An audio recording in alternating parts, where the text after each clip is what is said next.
안녕하세요. 보타임의 미국 소식입니다. 5월 25일 헤드라인 뉴스를 전해드리겠습니다. 보타임의 오늘의 첫 번째 소식을 전해드리겠습니다. ISIS 소속의 이라크인이 미국에서 조지 W. 부시 전 대통령을 암살하기 위하여 테러를 계획하였다가 오늘 체포되었다고 DOJ가 공식적으로 발표를 하고 있습니다. 범인은 52세인 이라크인 시아브 아메드 시아브라고 하는 사람으로 2020년 9월에 방문비자로 미국에 입국을 하였으며 2021년 3월에 망명 신청을 하였습니다. 법무부에 따르면 그는 동료인 ISIS 테러리스트를 미입국시키기 위하여 국경 밀수팀과 동거래를 하였으며 4명의 이라크인이 부시를 죽이기 위하여 남부 국경을 넘어 미국으로 입국하는 것을 도우려고 하였습니다. 이에 체포 소식이 전해지자 테드 크루즈 텍사주 상원 의원은 지금 우리가 국경 확보의 필요성을 가장 극명하게 보여주는 사건이라고 발표를 하고 있습니다. 그러나 대부분의 공화당원들은 묵묵부답입니다. 다음 소식입니다. 텍사스주에서 지금 부시 왕조의 몰락을 가리키는 지표가 나타나고 있습니다. 그것은 바로 도널드 트럼프 대통령이 지지하는 켄 팩스턴 현 주 법무부 장관이 조지 P. 부시와 텍사스 DOJ 자리를 놓고 결선에 붙었습니다. 그러나 결과는 켄 팩스턴의 66대 34로의 승리로 끝나고 말았습니다. 이것은 부시가의 할아버지인 휴버트 부시가 텍사스주 선거에서 패배한 이후에 두 번째 패배이기도 합니다. 조지 P. 부시는 바로 플로리다 주지사였던 제 부시의 아들이며 조지 W. 부시 전 대통령의 조카이기도 합니다. 집안의 후광을 얻고 텍사스 토지국장을 지냈으나 이번에 주 법무부 장관에 도전을 하였습니다. 그러나 결과적으로는 도널드 트럼프 대통령이 지지 성명을 발표하였던 켄 팩스턴의 반도 안 되게 참패를 한 것입니다. 글로벌리스트와 또한 딥스테이트의 수장으로 알려졌던 이 부시가에 대하여 많은 텍사스 선거인단들은 염증을 느끼고 있었던 것입니다. 이제는 부시라는 그 이름 자체에 혐오를 느끼고 새로운 바람을 찾고 있는 텍사스 공화당 유권자들인 것입니다. 다음 소식입니다. 팍스 비즈니스 채널의 스튜어트 바니 앵커가 도널드 트럼프 대통령과 전화 인터뷰를 하고 있습니다. 이 인터뷰에서 도널드 트럼프 대통령에 대하여 스튜어트 바니는 자기가 많은 공화당원들에게 들은 바에 의하면 도널드 트럼프 대통령이 2020년 선거로 돌아가는 것을 원하지 않는다고 이야기를 하며 앞으로 경제정책과 경제를 부흥시키는 데 대하여 이야기를 해달라고 하니 도널드 트럼프 대통령은 2,000마리의 노새를 관람만 하게 되면 2020년까지는 내가 구태여 말을 하지 않아도 알 것입니다. 그리고 경제 발전은 제가 시킬 것입니다고 이야기를 하였습니다. 이에 대하여 스튜어트 바니는 많은 공화당원과 또한 지지자들은 2020년 선거에 대하여 돌아가는 것을 원치 않습니다 하고 이야기를 하고 있습니다. 많은 도널드 트럼프 대통령 지지자와 유권자들은 2020년 선거에 관하여 2,000마리 노새뿐만이 아니라 실제적으로 그 진실을 밝히기 위하여 노력을 하고 있는데 팍스뉴스의 경제 부분 최고의 앵커라고 알려진 스튜어트 바니가 이렇게 말을 자르고 있습니다. 이것이 바로 팍스뉴스의 본질입니다. 도널드 트럼프 대통령이 말한 대로 트럼피즘을 팔아 돈은 벌고 있으나 실제적으로 도널드 트럼프가 없는 트럼피즘을 팔고 있는 장사꾼에 불과한 것입니다.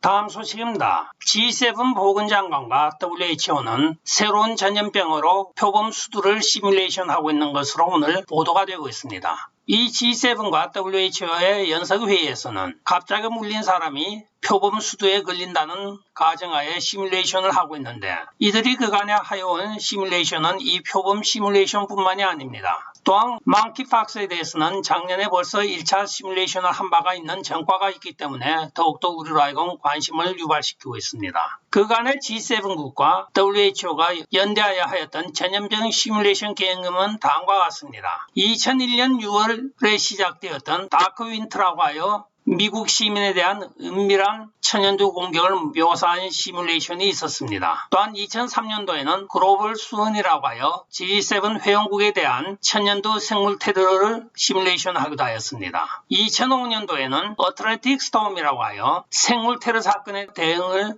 시뮬레이션 한 바가 있고 2018년도에는 클레이드 X 전염병에 대하여 시뮬레이션을 하였습니다. 결정적인 사건은 바로 2019년 10월에 터져 나왔습니다. 우리가 잘 알고 있는 코비드-19이라고 하는 전 세계적인 글로벌 팬데믹 사건입니다. 그리고 지금 그들이 하고 있는 것은 스파르스라고 하여 2025년부터 2028년까지 지금 시뮬레이션을 하고 있습니다. 이들이 지금 발병하고 있는 원숭이두에 대해서는 그 당일자로 정확하게 꼭 집어서 맞췄습니다. 5월 20일부터 6월 15일 사이에 발병한다고 1년 전에 벌써 예측한 바가 있습니다. 계획된 글로벌 팬데믹이 아닌가 하고 합리적인 의심을 해보게 됩니다.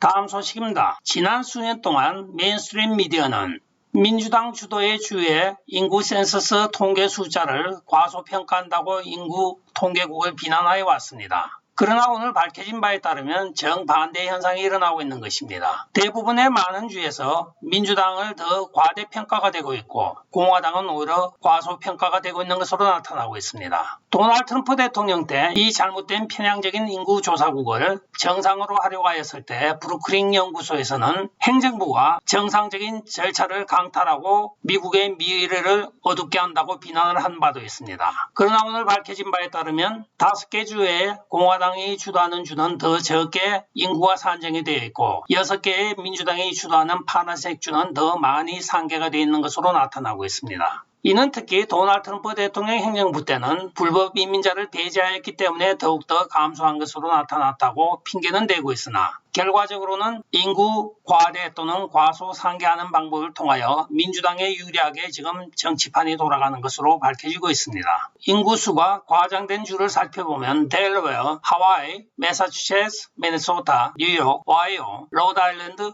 유타 등입니다. 한편 인구가 적게 상계된 주는 아칸소, 플로리다, 일리노이, 미시시피, 테네시, 텍사스 등이 포함되어 있습니다. 바로 정확하게 공화당 주도의 주와 민주당 주도의 주가 명확하게 갈라져 인구 센서스가 잘못되어 있는 것으로 나타나고 있습니다.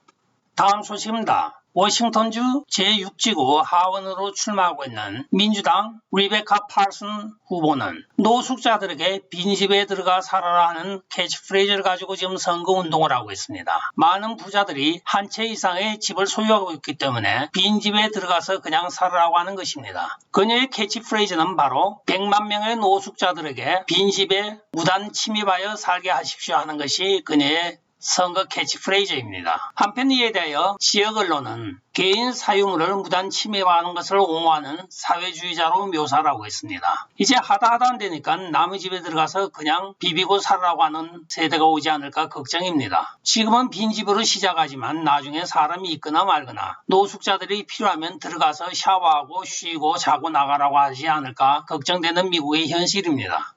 오늘의 마지막 소식을 전해드리겠습니다. 2021년 한 해 동안에 약 6만 2천 명에 해당하는 뉴요커들이 플로리다로 거주지를 옮긴 것으로 발표가 되고 있습니다. 뉴욕주에서는 엄격한 팬데믹 규제 때문에 플로리다로 갔다고 이야기를 하고 있지만 한편에서는 그렇지 않다고 이야기를 하고 있습니다. 뉴욕의 지금 치안과 행정 문제가 엉망이 되고 있기 때문에 행정적으로 안정된 플로리다를 선호하고 있다고 오늘 밝혀지고 있습니다. 대부분의 좌편향적인 리버럴한 스테이트에서 론 디산티가 주재하고 있는 플로리다로 안정적인 삶을 위하여 보수적인 사람들이 이사간 것으로 나타나고 있습니다. 끝까지 시청해 주셔서 감사합니다. 좋아요, 구독, 알림, 그리고 공유 부탁드리고 댓글 많이 부탁드리겠습니다. 안녕히 계십시오. 바이.